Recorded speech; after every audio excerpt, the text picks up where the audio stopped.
Hello students, welcome to all of you success chemistry. और जैसा कि आप लोगों ने लास्ट क्लास में जो हमने पढ़ा था वो था बॉन्ड एनर्जी। तो जितने भी बॉन्ड पैरामीटर थे, bond angle, bond length, bond energy, जो भी था, जितने भी बॉन्ड्स पैरामीटर होते वो हमने डिस्कस कर लिया। अब जो हम आज डिस्कस करने वाले हैं वो सबसे इम्पॉर्टेंट पार्ट होता है डायपोल मोमेंट। तो डायपोल मोमेंट आप दो जगह पे पढ़ते हो। सबसे पहले अगर आप चैनल पर नए हो तो आप प्रीवियस लेक्चर को देख लीजिए, वीडियो के डिस्क्रिप्शन बॉक्स में आपको लिंक मिल जाएगा, ठीक है। और अभी हम जो डिस्कस करने वाले that's known as dipole moment. आइए डिस्कस करते हैं डायपोल मोमेंट के विषय में। डायपोल मोमेंट क्या होता है? डायपोल मोमेंट देखिए, अब हम बात करते हैं डायपोल मोमेंट की, ठीक है। Most important portion dipole moment. देखिए डायपोल मोमेंट क्या होता है, जैसे हमारे पास दो चार्ज होते हैं, ठीक है। Suppose that, let me suppose that ये पॉजिटिव है और ये नेगेटिव है, ठीक है। अगर ये दोनों चार्ज एक दूसरे से किसी डिस्टेंस डी पर रखे हुए हों, ठीक, that means if two equal and opposite charge are placed to at a distance, अगर दो इक्वल एंड अपोजिट चार्ज किसी डिस्टेंस पर रखे हुए हो तो इस चीज को हम क्या बोलते हैं? Mu. Dipole moment mu equal to mod of q into d. यहाँ पर जो हम वैल्यू लेते हैं चार्ज की वो हमेशा पॉजिटिव लेते हैं, मॉड वैल्यू लेते हैं। तो dipole moment will be equal, ऐसा आप लिख सकते हो कि if two equal and opposite charge are placed to a distance from each other, एक दूसरे से एक डिस्टेंस पर रखे हुए हैं तो उसको हम कहते हैं डायपोल मोमेंट। अच्छा, इसको एक चीज बोलते हैं कि that is an vector quantity, that is an vector quantity. अच्छा, इसका मतलब क्या है कि ये एक वेक्टर क्वांटिटी होती है? हाँ, वेक्टर क्वांटिटी का मतलब ये होता है कि इसके पास जो है डायरेक्शन होगी। डायरेक्शन होने का मतलब क्या है? अगर देखो इसको हम रिप्रेजेंट कैसे करते हैं, देखो जो एलिमेंट हमारा इलेक्ट्रो पॉजिटिव होगा उसको पॉजिटिव से हम ऐसे और उसके साइड से एरो निगेटिव की तरफ लेके जाते हैं। उसके साइड हम पॉजिटिव और जिसकी तरफ जाना होता है उसको हम क्या ले जाते हैं? एरो। जो मोर इलेक्ट्रोनिगेटिव होता है उसकी तरफ एरो जाता है, मतलब मोर इलेक्ट्रोनिगेटिव की तरफ क्या जाएगा? आपका एरो जाएगा। मेरी बात आप समझ रहे हो? अच्छा, इस चीज को अगर हम डिस्कस करें कि डायपोल मोमेंट का जो एसआई यूनिट होती है वो क्या होती है, देखो डायपोल मोमेंट की जो एसआई यूनिट होगी वो क्या होगी? आप अच्छे से देख रहे हो, चार्ज की यूनिट क्या होती है? कूलम, और डिस्टेंस की क्या होती है? मीटर। तो इसकी यूनिट होती है कूलम्स मीटर। अच्छा, इसको कूलम्स मीटर को डायपोल मोमेंट यहाँ डी बाई में रिप्रेजेंट करते हैं। किसमें? डी बाई में। तो इसका होता है D E B Y E, D by capital D. तो 1d will be equal to, जो आपका 1d होता है ये इक्वल होता है कितने के? 3.33 इंटू 10⁻⁻30, ठीक है, कूलम्स मीटर। इंपॉर्टेंट है, इसको आप याद रखना। 1d की जो वैल्यू होती है वो 3.33 इंटू 10⁻⁻30 कूलम्स मीटर के इक्वल होती है। अच्छा, अगर इस केस में इसकी एक और यूनिट होती है जिसको हम बोलते हैं ESU, सेंटीमीटर क्यूब। ESU का मतलब होता है इलेक्ट्रोस्टैटिक यूनिट। क्या होता है? Electrostatic unit. अच्छा, तो electrostatic unit that means ESU centimetre cube. ना हमको क्या देखना है कि ये जो ESU सेंटीमीटर क्यूब होता है ये कितने की इक्वल होता है? दैट विल इक्वल टू, अगर हम बात करें 1d की, तो 1d will be equal to 10⁻⁻18 ESU centimetre cube. ये दोनों ही वैल्यू बहुत ही इंपॉर्टेंट है और आपको ये पता होना चाहिए, ठीक है। देखो अब इसके टर्म में देखो, अब हम डायपोल मोमेंट का कैलकुलेशन सीखेंगे, वो कैसे होता है। आइए सबसे पहले देखते हैं, थोड़ी सी जगह इधर हमको कम पड़ेगी, ठीक है। डायपोल मोमेंट में पहला हम देखते हैं बॉन्ड मोमेंट। देखो आपके पास दो चीजें हो सकती है। अब वो दो चीजें क्या हो सकती है? एक तो या तो आपका बॉन्ड मूव करे या तो आपका लोन पेयर मूव करे। इतना बॉन्ड मूवमेंट, सबसे पहले हम बॉन्ड मूवमेंट देखते हैं। आइए बॉन्ड मूवमेंट की अगर हम बात करें, अगर मान लो आपका ये A है और ये आपका B है। मैंने ये कहा कि A जो है आपका इलेक्ट्रो पॉजिटिव है, A इज इलेक्ट्रो पॉजिटिव। इस केस में क्या होगा? अगर आपका A इलेक्ट्रो पॉजिटिव होगा that means that is del positive, partially positive मान लेते हैं, इसको पार्शियली नेगेटिव मान लेते हैं। तो इस केस में क्या होगा, आपका जो डायपोल मोमेंट होगा ये ए से बी की तरफ डिनोट होगा। सबसे पहले आप इसका नोटेशन देखिए कैसे होगा, इलेक्ट्रोपॉजिटिव से इलेक्ट्रोनेगेटिव की तरफ एरो जो सिंबल का एरो का जो सिंबल होगा वो बी की साइड आएगा। मेरी बात समझ रहे हो? अच्छा, ये बॉन्ड, ये तो हो गई बॉन्ड मोमेंट की बात। अगर हम किसी भी डायपोल मोमेंट में ये देखें, अगर उसके डायपोल मोमेंट की वैल्यू कितनी आ रही है, 0, दो चीजें हो सकती हैं, या तो डायपोल मोमेंट 0 हो या फिर ये mu net does not equal to 0। दो ही चीजें हो सकती हैं, या तो 0 होगा या तो 0 नहीं होगा। अगर 0 नहीं होगा उसके पास डायपोल मोमेंट होगा, डायपोल मोमेंट होगा मतलब चार्ज की कुछ ना कुछ शिफ्टिंग अवेलेबल होगी। अच्छा, अगर चार्ज की शिफ्टिंग अवेलेबल होगी दैट मीन्स ये आपका पोलर सॉल्वेंट होगा। कैसा होगा, ये पोलर मॉलिक्यूल होगा। अच्छा, अगर हम बात करें म्यू नेट इक्वल टू 0 के केस में क्या होगा, जो आपका मॉलिक्यूल होगा वो कैसा होगा, नॉन पोलर। तो ये आपको थोड़ा सा ध्यान देना होता है कि कहां पे पोलर नेचर आएगा और कहां पे पोलर नेचर नहीं आएगा।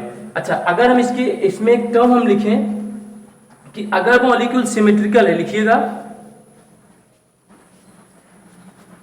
हाँ लिखना नहीं है, कुछ समझ लो, O डबल बॉन्ड C और डबल बॉन्ड C। अगर हम CO2 में देखें तो सॉरी मैंने ये C हो गया, ये O हो गया, ये CO2 हो गया।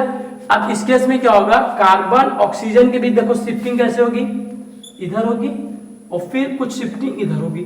Both the shifting are equals, that means mu net will be equal to 0।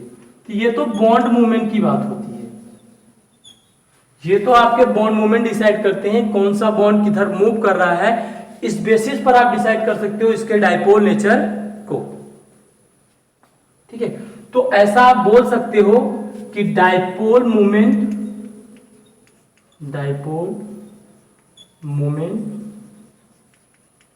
Is the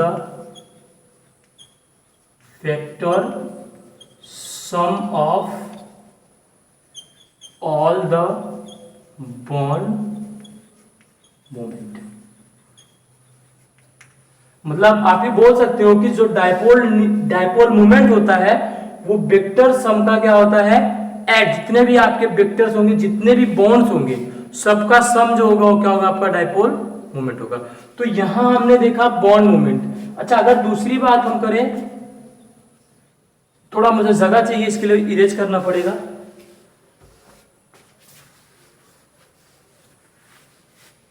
आइए देखिए, if you talk about the second concept that is the lone pair.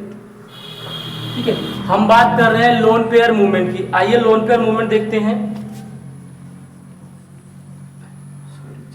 ठीक है, lone pair movement, this one is the most important concept, lone pair movement. अच्छा, अगर हम lone pair movement की बात करें, देखो लोन पेयर दो कंडीशंस होती है। एक तो तब जब आपका हाइब्रिडाइजेशन हो चुका हो, एक आपका तब जब हाइब्रिडाइजेशन ना हुआ। मतलब लोन पेयर दो कंडीशन में होता है। पहला कंडीशन क्या होती है कि जब वो प्योर ऑर्बिटल में इन्वॉल्व हो। दूसरा ये जब वो आपका हाइब्रिडाइज्ड हो। हाइब्रिडाइज का मतलब ये वो आपका हाइब्रिडाइजेशन में इन्वॉल्व होगा, और प्योर ऑर्बिटल का मतलब ये कि वो आपके प्योर ऑर्बिटल में होगा। ठीक है, इन दोनों केस को आपको लिखना पड़ेगा। चलिए अगर मैं लिखूं, if A loan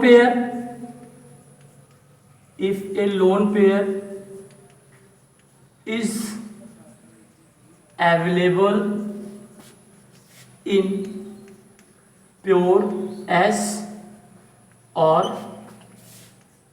pure p orbital. अगर आपका लोन पेयर प्योर S या फिर प्योर p ऑर्बिटल में अवेलेबल है, in that case lone pair will not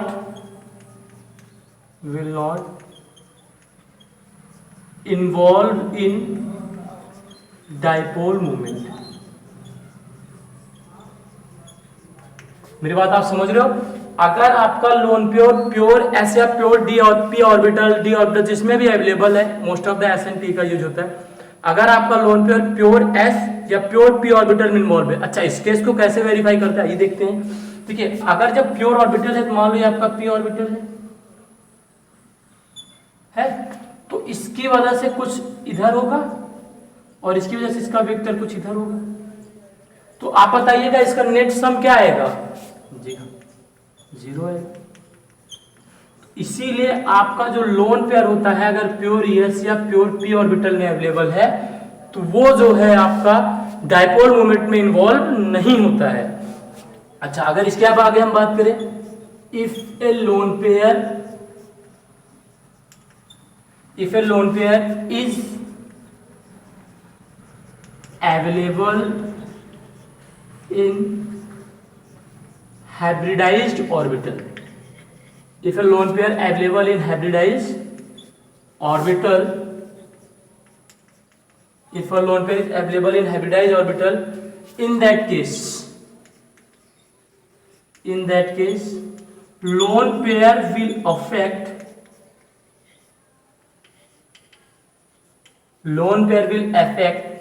the dipole moment.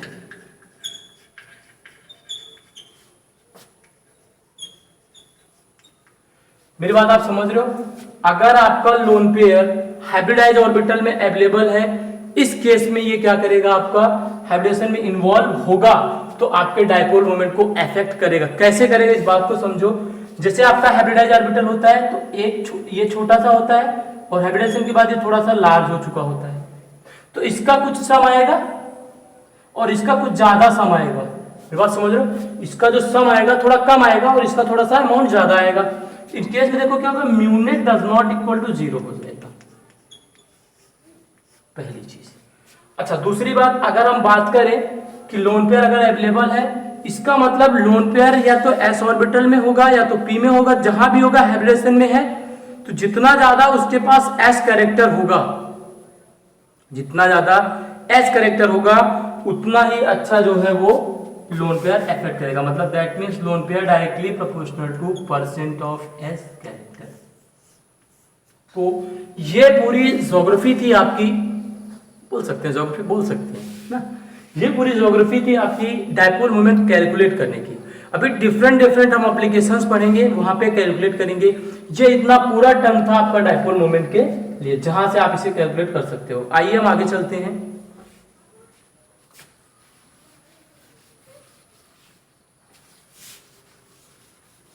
आगे हम डिस्कस करते हैं application of the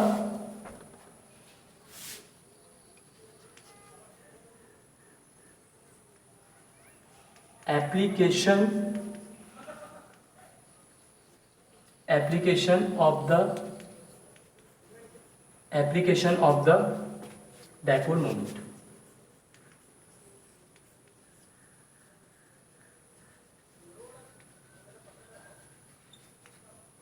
Application of the dipole moment, this one is the most important topic also consider। अभी तो आपने dipole moment सिर्फ सीखा है कि आपने डायपोल मोमेंट ये सीखा कि डायपोल मोमेंट कैसे कैलकुलेट होगा, कैसे ऑब्जर्व होगा, ये सारी चीजें आपने सीखी। अच्छा, अगर अभी हम बात करें, एक सिंपल सा कॉन्सेप्ट लगाएं डायपोल मोमेंट का, आइए देखते हैं। इसके एप्लीकेशन में पहली बात आती है polar and non polar. Polar and non polar. Polar and non polar का मतलब क्या होगा? हाँ, हमने ऑलरेडी डिस्कस कर लिया है कि अगर म्यूनेट आपका इक्वल टू 0 है और म्यूनेट डज नॉट इक्वल टू 0 है, तो म्यूनेट के केस में आपका मॉलिक्यूल क्या होगा? नॉन पोलर होगा। देखो यार, नॉन पोलर होना भी चाहिए क्योंकि उसके पास डायपोल मोमेंट नहीं, चार्ज मूवेबल नहीं है। अगर चार्ज नॉट मूवेबल थे और उसके पास कैसे पोलर नेचर आएगा? नहीं आएगा। अच्छा, अगर म्यूनेट 0 की बात करें, म्यूनेट डज नॉट इक्वल टू 0, म्यूनेट क्या है? डज नॉट इक्वल टू 0, मतलब उसके पास पोलरिबिलिटी है, तो उसके पास पोलर नेचर होता। तो this one is the most important concept. First of the application we have to discuss about the polar and non polar natures. If the dipole moment is 0, then the molecule is non-polar, and the dipole moment does not equal to, then the molecule is polar। अच्छा, इसी concept में अगर हम बात करें, इसी में अगर हम कुछ एग्जांपल्स लेके चलें, जैसे मान लो हमने लिया CH4, ठीक है, एंड BCl3। देखो ये है कार्बन, ये हाइड्रोजन, ये हाइड्रोजन, ये हाइड्रोजन और ये हाइड्रोजन। एक्चुअल देखिए यहाँ पे प्योर ऑर्बिटल्स इन्वॉल्व हो रहे हैं। हाइब्रिडाइजेशन के क्या हो रहे हैं, प्योर ऑर्बिटल्स इन्वॉल्व हो रहे हैं और यहाँ पे कोई भी लोन पेयर अवेलेबल नहीं है। तो ये पहला केस आप चाहो तो लिख सकते हो, if no lone pair is available, चाहो तो लिख सकते हो, कोई मैंडेटरी रिक्वायरमेंट नहीं है कि आप लिखो ही, ठीक है। हमारा कॉन्सेप्ट है, हमसे क्वेश्चन निकलना चाहिए, नोट्स भरने का कोई मतलब है नहीं, ठीक है। आपसे ये नोट्स में पूछने नहीं जाएगा डायपोल मूवमेंट का कि किसी के पास लोन पेयर, ये नहीं पूछेगा, आपसे पूछेगा तो क्वेश्चन पूछेगा। तो देखो कार्बन और हाइड्रोजन के बीच, देखो हाइड्रोजन और कार्बन में कार्बन मोर इलेक्ट्रोनेगेटिव है, मतलब शिफ्टिंग ऐसे होगी, इसमें भी शिफ्टिंग ऐसे होगी और इसमें भी शिफ्टिंग ऐसे होगी। मेरी बात समझ रहे हो, शिफ्टिंग ऐसे होगी। अब देखो इस कार्बन हाइड्रोजन के बीच में ये शिफ्टिंग कहां होगी, ऐसे होगी। अब देखो ये तीनों का सम कुछ ऐसे ऊपर आएगा और इसका सम कुछ ऐसे नीचे आएगा। देखो आप अब यहाँ पे मैथ्स मत लगाने लगना, ठीक है, सिंपल सी बात है। ये कुछ वेक्टर्स है, इनका सम ऐसे आएगा, वो नीचे से आ रहा है, ये एक दूसरे को कैंसिल आउट करेंगे, म्यूनेट इक्वल टू 0।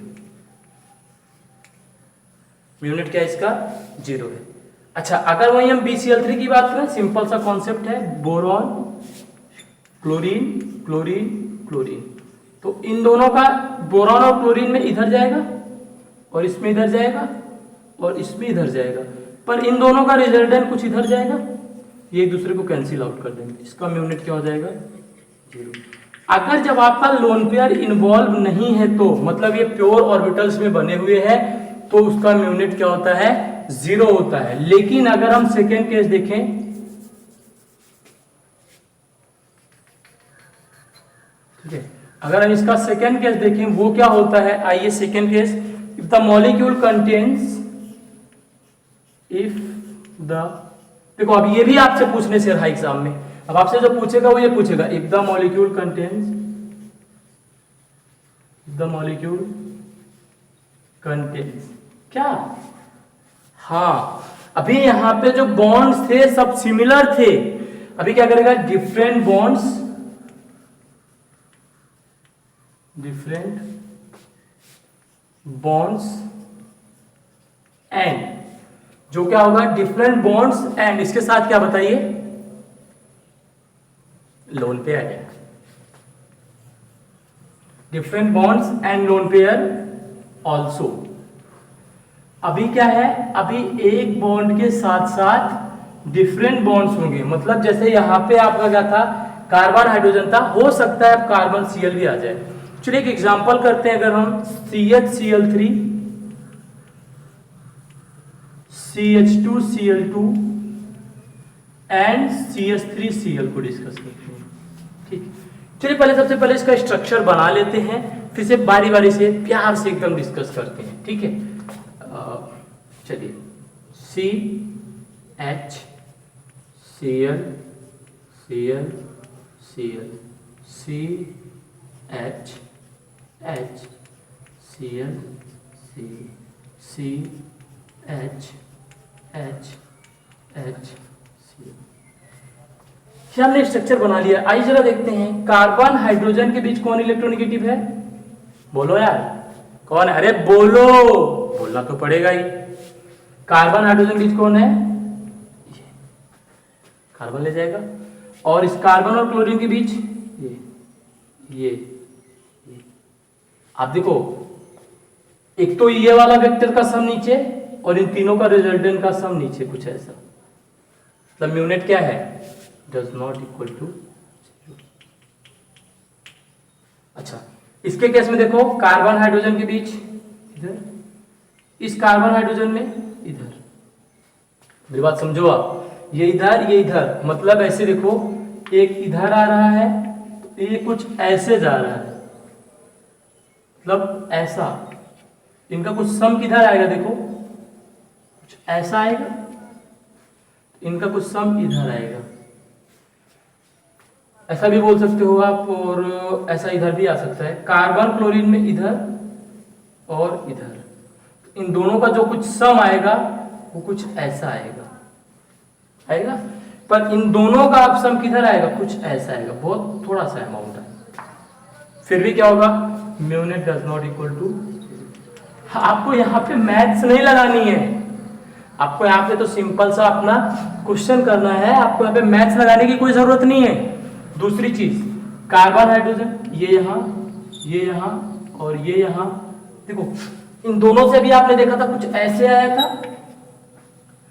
अच्छा ये ऐसे है, मेरी बात समझो, और ये ऐसे है, इनसे कुछ ऐसे आएगा और ये आपका ऐसे है तो इसका कुछ ऐसे आ जाएगा। मतलब जो इनका डाइपोल मोमेंट एग्जैक्ट आएगा वो कुछ ऐसा आएगा। ठीक है, इससे कम आता है वो आपको दिख भी रहा होगा क्योंकि इसमें 2 क्लोरीन लगे, इसमें 1 क्लोरीन लगा है। तो अगर हम इसमें ऑर्डर देखें तो क्या आता है, सबसे ज्यादा किसका आएगा, इसका आएगा क्योंकि एक ही डायरेक्शन में है। तो सबसे ज्यादा जो डाइपोल मोमेंट आता हुआ था CH3Cl का, फिर CH2Cl2 का, और सबसे कम किसका आता है CCl3 का, CHCl3 का। नोट कर लो, म्यू CH3Cl का सबसे ज्यादा, फिर म्यू CH2Cl2 और फिर आपका जाता है म्यू CHCl3। अच्छा एक चीज और है, CCl4 तो छूट गया। तो CCl4 आप बनाओगे तो ये C, ये Cl, ये Cl और ये Cl और ये Cl। आप देखोगे इसका क्या आएगा 0, mu of CCl4 that equal to 0। तो ये पूरा एक ऑर्डर होता है और ऐसे हम इसको कैलकुलेट करते हैं जब आपका लोन पेयर भी इन्वॉल्व होता है। तो फर्स्ट ऑफ ऑल हमने बॉन्ड पेयर देखा, बॉन्ड पेयर के साथ साथ हमने लोन पेयर का भी इन्वॉल्वमेंट दिखा।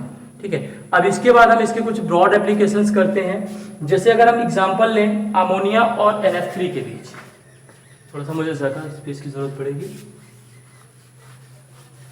तो देखो टॉपिक्स इंपॉर्टेंट है और टॉपिक्स में थ्योरी इंपॉर्टेंट नहीं है, इंपॉर्टेंट है क्वेश्चंस। आपको क्वेश्चंस निकालने आने चाहिए। अगर आप क्वेश्चन निकालने में अपनी एबिलिटी नहीं दिखा पाते इस चैप्टर में तो फिर आप बेकार हो, फिर आपकी कोई भी हेल्प नहीं की जा सकती है अगर आप टॉपिक्स में क्वेश्चन निकालने में मददगार नहीं हो। चलिए हम चलते हैं अपने अगले बिंदु पर। अगला बिंदु मतलब अगले पॉइंट। वो हमारा पॉइंट क्या है आइए देखते हैं।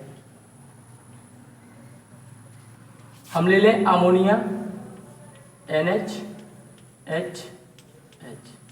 और फिर हम ले लें NF3, सॉरी NF3 अभी आप मत लो, अभी आप सीखो थोड़ा सा। वाटर लेते हैं, वाटर OH। ये होता है आपका, देखो इस केस में क्या होगा, अमोनिया के पास क्या अवेलेबल है, लोन पेयर ऑफ इलेक्ट्रॉन। इस ऑक्सीजन के पास भी क्या है, लोन पेयर है। अभी देखो अभी ये दोनों लोन पेयर इसके हाइब्रिडाइजेशन में इन्वॉल्व हो रहे हैं। क्यों, क्योंकि यहाँ क्या आता है sp3 और यहाँ भी क्या आता है sp3। In the both case lone pair involved in hybridization. In that case we have to solve and check the dipole moment. So check कीजिए, नाइट्रोजन और हाइड्रोजन में इधर जाएगा, नाइट्रोजन और हाइड्रोजन में इधर जाएगा और इधर जाएगा, और इस लोन पेयर का भी डाइपोल मोमेंट होगा तो कुछ ऐसा जाएगा। देखो 3 है, 3 ऐसे हैं, 1 2 3, इन तीनों का कुछ रिजल्टेंट ऐसा जाएगा और इसका भी रिजल्टेंट ऐसा है। तो म्यूनेट डज नॉट इक्वल टू 0, मतलब अमोनिया क्या है, नॉन पोलर ना। अरे भाई पोलर है, नॉन पोलर नहीं है। वाटर आओ, लोन पेयर का इधर, इसका लोन पेयर का इधर, इस ऑक्सीजन और हाइड्रोजन में इधर और इधर। ओ भैया एक इधर, फिर इसी की डायरेक्शन में इधर, फिर इधर, फिर इधर, मतलब ऐसा इधर, फिर इधर, फिर इधर और इधर, फिर हो गया किधर, इधर। तो इसका भी म्यूनेट क्या आ रहा है, डज नॉट इक्वल टू 0। मतलब ये क्या होगा, हाँ क्या होगा, पोलर। पता होना चाहिए, अगर पता नहीं तो क्या पता है, फिर लापता हो जाओगे अगर पता नहीं होगा तो। देखिए मैंने क्या कहा, थ्योरी पे फोकस नहीं है, फोकस है कॉन्सेप्ट पे। कॉन्सेप्ट सीखो, रटने में कुछ नहीं रखा हुआ है। आइए आगे करते हैं अगला क्वेश्चन। देखो जो अगला क्वेश्चन है वो बहुत इंपॉर्टेंट है, वो है हमारा XeF4। हाँ सर इंपॉर्टेंट है, करा दो, हम लिख लेते हैं अपने नोट्स में। हाँ हम लिख लेते हैं अपने नोट्स में और फिर उसके बाद रख के भूल जाएंगे उसे। अरे नोट्स में लिख के भूलना नहीं है, बार बार पढ़ना है। XeF4 आइए देखते हैं। हाँ इसको करने समय पे कुछ हमको ध्यान देना पड़ेगा, और ध्यान देने योग्य बातें हम बता चुके हैं आपको। वो ध्यान देने योग्य बातें क्या है ये हम ऑलरेडी बता चुके हैं। क्या है आइए देखते हैं। जब हम इसका जो दो लोन पेयर होते हैं वो यहाँ होते हैं, गलती हम ये करते हैं, this is an octahedral complex. ये क्या है, ऑक्टाहेड्रल कॉम्प्लेक्स। और हमने बताया था ऑक्टाहेड्रल कॉम्प्लेक्स में लोन पेयर को कहीं भी रखो आप, फ्री हो, all the positions are same. HCF4 में क्या है, सारी पोजीशन क्या है, सेम है। और इस केस में हमको क्या करना होता है, कहीं भी ले लो, ये इधर जाएगा, ये इधर जाएगा, ये इधर जाएगा, ये इधर जाएगा, ये इधर जाएगा और ये इधर जाएगा, ये कैंसिल करेगा, ये कैंसिल, ये कैंसिल और ये कैंसिल, म्यूनिट क्या आ जाएगा, 0। गड़बड़ी कहाँ होती है, गड़बड़ी यहाँ होती है जब आपको हाइब्रिडाइजेशन नहीं आ रहा है। और अगर आप हाइब्रिडाइजेशन नहीं आ रहा है तो चैनल पे जाइए और अच्छे से सीखिए hybridisation, bond angle, bond energy, ये सब सारी चीजों को विजिट कीजिए चैनल पे और उसे देखिए और आगे भी शेयर कीजिए। देखिए मैं आपको बता रहा हूं, यूट्यूब पे आपको ऐसा कंटेंट, ऐसा सोर्स सीक्वेंस वाइज नहीं मिलेगा। आप करके देख लो, आपको नहीं मिलने वाला है, कंप्लीट सोर्स है। और यहाँ पे मैं करा रहा हूं तो आप उसका फायदा उठाइए, थोड़ा प्रयास कीजिए आप भी। आइए आगे हम बात करते हैं। HCF4 के बाद अगर हम बात करें किसकी, हम बात करते हैं अब कुछ अलग केस की। ये तो हमारा हो गया। अब हम जो बात करने वाले थोड़ा ऑर्गेनिक से रिलेटेड है। अगर आपने ऑर्गेनिक पढ़ा है ठीक है, अगर नहीं पढ़ा है फिर भी समझने का प्रयास करते हैं। सबसे पहले हम बात करते हैं आइडेंटिफिकेशन ऑफ ज्योमेट्रिकल आइसोमेरिज्म। ये जो हमारा पहला एप्लीकेशन था, polar and non polar natures पता करना। इसके बाद दूसरा नेचर होता है आइडेंटिफिकेशन ऑफ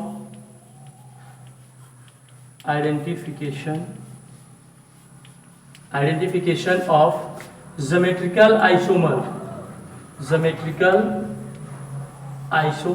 अच्छा सर जी ये क्या होता है, हाँ यही नहीं पता हमको, वाह भाई वाह, ज्योमेट्रिकल आइसोमर ही नहीं पता है, हाँ। अरे सीस और trans, carbon double bond, carbon इधर लगाया Cl, इधर लगाया Cl, इधर है हाइड्रोजन और इधर है हाइड्रोजन। ये कौन सी फॉर्म है, बोलो, सीस फॉर्म। जब दो मोस्ट प्रियोरिटी वाले ग्रुप एक साइड होते हैं तो वो कौन सी फॉर्म होती है, सीस फॉर्म। अगर हम कार्बन डबल बॉन्ड कार्बन की बात करें, this one is hydrogen, this is Cl and this one is Cl and this one is hydrogen. अब क्या होगा देखिए, जब आपके मोस्ट प्रियोरिटी वाले ग्रुप एक दूसरे के क्या हो, अपोजिट हो, इसको क्या बोलते हैं, ट्रांस। चलिए इसमें हम क्या कैलकुलेट करते हैं, इसमें हम कैलकुलेट करेंगे डाइपोल मोमेंट। आइए कार्बन हाइड्रोजन के बीच में किसके पास आएगा बताओ, कार्बन के पास आएगा, ध्यान से, कार्बन और Cl के बीच इधर, ओहो कुछ दिखा, चमक रहा है मेरे को, ये इधर और ये इधर, मतलब एक ऐसा आ रहा है और एक ऐसा आ रहा है, एक ऐसा आ रहा है तो एक ऐसा आ रहा है। मतलब ये आप ऐसा देखो कि दो इक्वल एंड अपोजिट वेक्टर्स आ रहे हैं, they will cancel out to each other. Cancel करेंगे,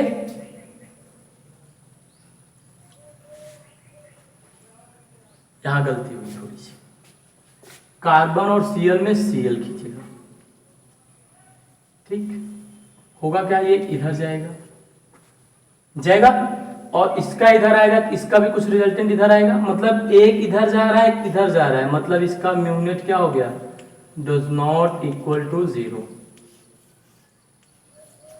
आइए इसके केस में देखते हैं, एक Cl इधर है, Cl इधर खींचेगा अपनी तरफ, ये Cl अपनी तरफ खींचेगा, ये हाइड्रोजन से इधर आएगा, इधर से इधर आएगा, मतलब देखो एक इधर जा रहा है, एक इधर जा रहा है, एक इधर आ रहा है तो एक इधर आ रहा है, मतलब दोनों अपोजिट डायरेक्शन में मूव कर रहे हैं। इसका डाइपोल मोमेंट एक दूसरे कैंसिल आउट करके क्या आ जाएगा, म्यू इक्वल टू 0।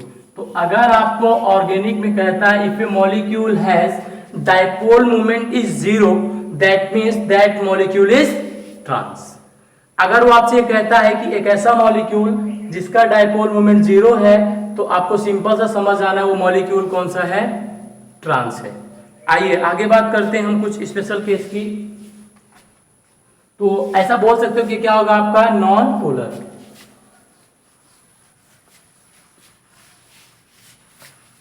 देखिए अगर हम अब डाइपोल मोमेंट की बात करें, ortho Meta and para isomer, ortho Meta and para isomer, बहुत डिस्कस कर लिया हमने, जो भी डिस्कस किया। थर्ड एप्लीकेशन होता है ortho Meta and para isomer. अच्छा इस केस में देखो अगर हम ले लें,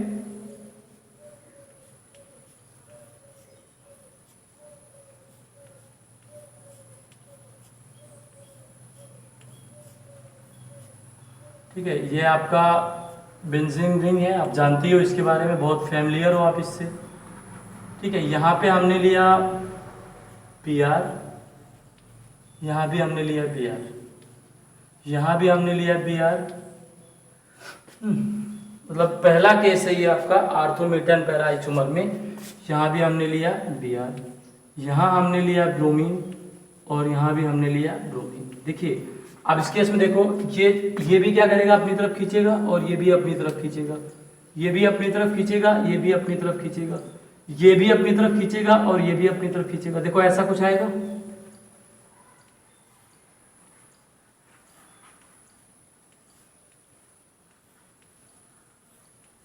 ये जो एंगल होता है वो 60 होता है और ये होता है 120। आप कैलकुलेट कर लेना, आप मैथ्स हो, बायो वाले भी हो तो भी आप कर सकते हो, सिंपल सी मैथमेटिक्स है। ये 180। एक चीज तो दिख गया कि इसका डायपोल मोमेंट क्या हो जाएगा, कैंसिल। अच्छा हाँ, एक चीज और आपके मन में आ रही होगी, सर ब्रोमीन के पास लोन पेयर है। भाई यहाँ ब्रोमीन का हाइब्रिडाइजेशन नहीं है, प्योर s या p ऑर्बिटल में अवेलेबल है आपका डायपोल मोमेंट। और जब आपका लोन पेयर प्योर ऑर्बिटल में अवेलेबल है, और अगर लोन पेयर प्योर ऑर्बिटल में अवेलेबल होता है तो उसको हम डायपोल मोमेंट में काउंट नहीं करते हैं। तो क्या हो जाएगा, ये आपका म्यू नेट इसका क्या आएगा, 0। इसकी बात तो आपको समझ में आ गई होगी, बात समझ में आ रही है। अच्छा, दो वेक्टर का रिजल्टेंट फॉर्मूला क्या होता है, अगर मैं देखूं, इसको मैं बोलूं μ1, इसको मैं बोलूं μ2, तो mu net will be equal to हो जाता है root under μ1 square plus μ2 square plus 2 μ1 μ2 into cos theta. Value put करोगे आप, ठीक है, μ1 μ2 वैल्यू पुट करोगे तो आप देखोगे μ1 μ2 तो हम इक्वल लेके चलेंगे। जब हम इसको इक्वल लेके चलेंगे तो क्या होगा, देखो cos थीटा 60 कितना होता है, cos 60 कितना होता है 1/2। ठीक है, 1/2 होगा तो देखोगे आएगा μ1 स्क्वायर प्लस μ2 स्क्वायर प्लस μ1 μ2। अच्छा, अगर वही हम बात करें 120 की, तो 120 कितना होता है -1/2। अगर हम पहले के कैलकुलेशन को हम लिख दें म्यू नेट 1, तो क्या होगा, देखो root under μ1 square plus μ2 square and देखो μ1 μ2 एक ही वैल्यू है, आप कोई भी ले लो, मत लो। cos 60 लोगे तो क्या होगा 1/2, 2 से 2 कैंसिल हो जाएगा, ये आएगा μ1 μ2। ठीक है, ये पहले केस में देखा। अच्छा, सेकेंड केस में अगर हम म्यू नेट 2 देखें तो वो क्या होगा, देखो इक्वल टू क्या आएगा, μ1 स्क्वायर प्लस μ2 स्क्वायर। इसमें कोई दिक्कत नहीं है, प्रॉब्लम यहां आती है प्लस 2 μ1 μ2 cos 120। cos 120 की जो वैल्यू होती है वो -1/2 होती है, तो सॉल्व करोगे देखो क्या होगा, -2 माइनस μ1 μ2 आएगा। ठीक, अच्छा अगर हम थर्ड वन की देखें, म्यू नेट थर्ड देखें, अगर हम म्यू नेट थर्ड देखें, this will be equal to, mu net third की बात कर रहे हैं, ये होगा आपका μ1 स्क्वायर प्लस μ2 स्क्वायर। ठीक, देखो μ1 μ2 तो वैसे भी इक्वल है, आप लिखो या मत लिखो कोई फर्क नहीं पड़ता। और ये -180, cos 180 की वैल्यू कितनी होती है, cos theta cos 90 plus 90 that will minus sin 90 that will -1, मतलब ये आएगा -2 μ1 μ2। अब आपको एक बात तो पता है कि μ1 और μ2 इक्वल है, तो ये क्या आ जाएगा 2 μ1 स्क्वायर और ये वैल्यू क्या होगी 2 μ1 square that will equal to 0। ये तो हो गया, ये तो हमने वैसे भी देख लिया कि इसका 0 आएगा। पर इन दोनों केस में देखो, ये चीजें अगर इक्वल हैं, ठीक है, अगर ये दोनों वैल्यू इक्वल है, ये इसमें ऐड हो रहा है, तो इसकी वैल्यू क्या होगी, ज्यादा होगी, इसकी वैल्यू क्या होगी, कम होगी। तो हम ऐसा बोल सकते हैं इसके केस में आर्थो का सबसे ज्यादा, फिर मेटा का और फिर पैरा का होता। मेरी बात आप समझ रहे होगे, मैं जो आपको समझाना चाह रहा हूं ध्यान से समझिए। ठीक है, चलिए आगे चलते हैं हम। आर्थो मेटा पैरा हो गया। If same group is available, इस बात को नोट कर लेना, if same group is available. ठीक है, सेम ग्रुप इज अवेलेबल से मतलब यहां पे क्या होता है, ऐसा नहीं होता एक विड्रॉइंग एक वो मतलब आपका डोनेटिंग लगेगा, तो उसका केस अलग हो जाता है। तो अगला केस क्या होता है, if one group is electron withdrawing electron withdrawing, and if one group is electron withdrawing and other is electron donating, what a case। चलिए इसको डिस्कस कर लेते हैं। और डायपोल मोमेंट अप्रॉक्स एंडिंग पे है आपके, देखो ये आपका होता है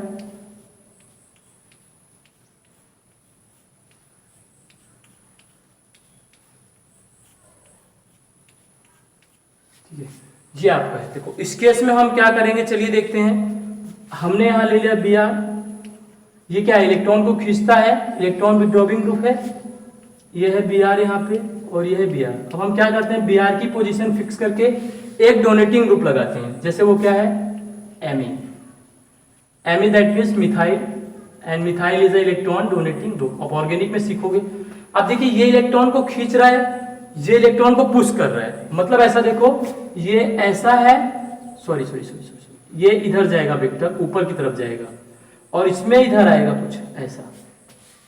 बात समझ रहे हो आप? चलिए अगर आप समझ रहे हो, देखो ये वेक्टर कुछ ऐसा आएगा, ऐसे आएगा तो कुछ ऐसा आएगा।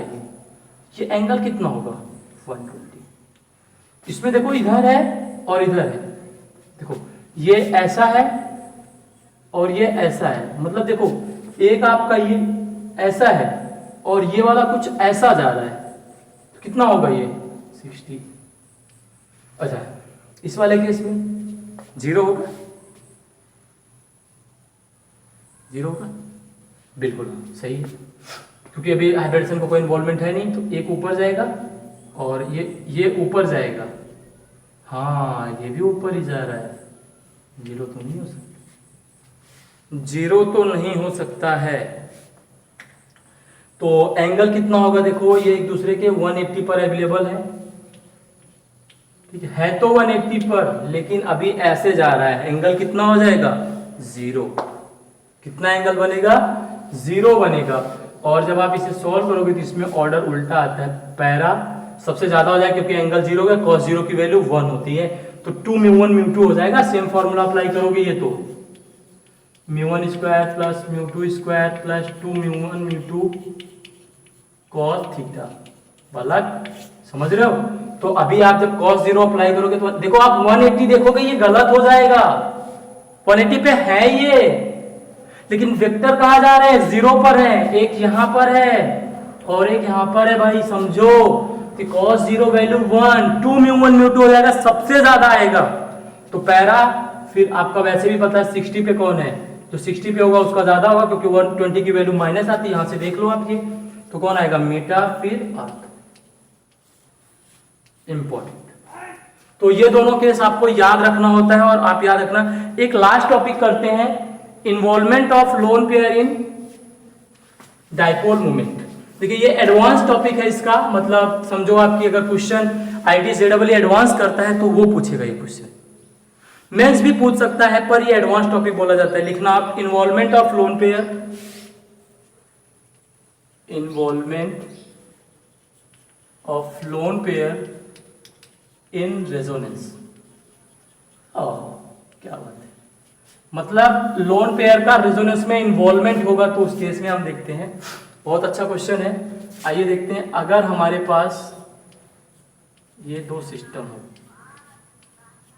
कुछ भी ले सकते हो आप, मैं ले लेता हूँ OH और OH, और यहाँ मैं Br और Br ले लेता हूँ। इसका तो अभी हमने देखा म्यूनेट क्या आएगा 0, जी सर इसका भी म्यूनेट 0 आएगा ना, क्यों, एक दूसरे के 180 पर है का, गलत, क्यों, यहां पे ये हाइब्रिडाइजेशन sp3 में इन्वॉल्व है और यहां पर इसका लोन पेयर हाइब्रिडाइजेशन में आ रहा है।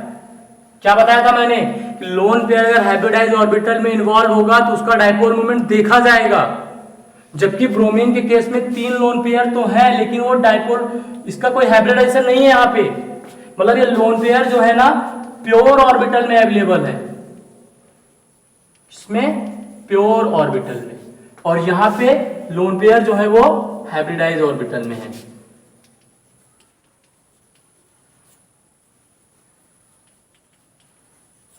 मेरी बात समझने का प्रयास कीजिए।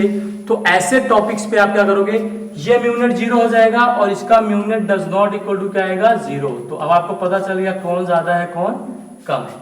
ठीक है, कुछ क्वेश्चंस हम आपको देते हैं करने के लिए, आप वो कीजिएगा और उसे हम नेक्स्ट टर्न पे डिस्कस करेंगे। ठीक है, क्वेश्चन नोट कीजिएगा।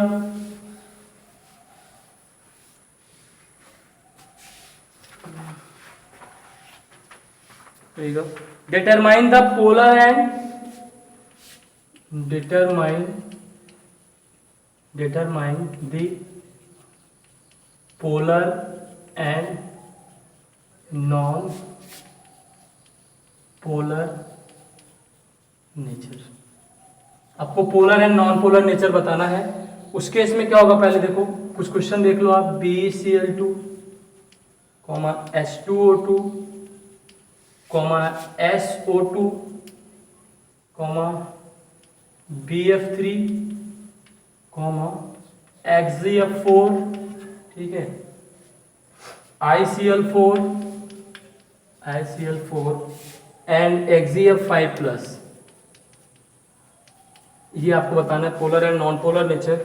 और इसी में आपको बताना है compare the dipole moment of the following. जो मैं नीचे दे रहा हूं उसमें आपको डाइपोल मोमेंट का कंपैरिजन करना है। फर्स्ट है NH3 एंड NF3, आपको बताना है किसका ज्यादा होगा किसका कम। दूसरा है आपका NH3 एंड H2O, अभी एक केस से मैंने डिस्कस भी किया था, इसी में आपको कंपैरिजन करना है। तीसरा है आपका CH3F CH3Cl, ठीक है, और CH3Br CH3 आपको कंपैरिजन करना है। फिर एक केस हमने डिस्कस ही कर लिया था CH3Cl वाला, तो उसको लेने की कोई ज़रूरत नहीं है। और कुछ और क्वेश्चंस हैं आपके लिए। ये फर्स्ट हो गया, ये सेकेंड हो गया। थर्ड वन ये है कि आपको ये बताना है कि ये है हमारा बेंजीन रिंग जिसमें यहाँ पे लगा हुआ है फ्लोरीन, एंड इसी में कंपैरिजन कर दो आप। CDT पार्ट होगा ना, हाँ इसी में कर दो। तो फ्लोरोबेंजीन एंड क्लोरोबेंजीन, इसमें आप कंपैरिजन कर दो। और एक लास्ट क्वेश्चन है, select the species having mu net equal to 0। आपको बताना है कि किसका म्यूनेट 0 होगा। Third, having mu net equal to 0, आपको बताना है किसके पास म्यूनेट 0 होगा। मैं कुछ लिख दे रहा हूं यहाँ पे सॉरी। अब देखो आपको बताना है इसमें, पहला है डबल बॉन्ड O, फिर आपका है SH, फिर आपका एक और क्वेश्चन है NH2।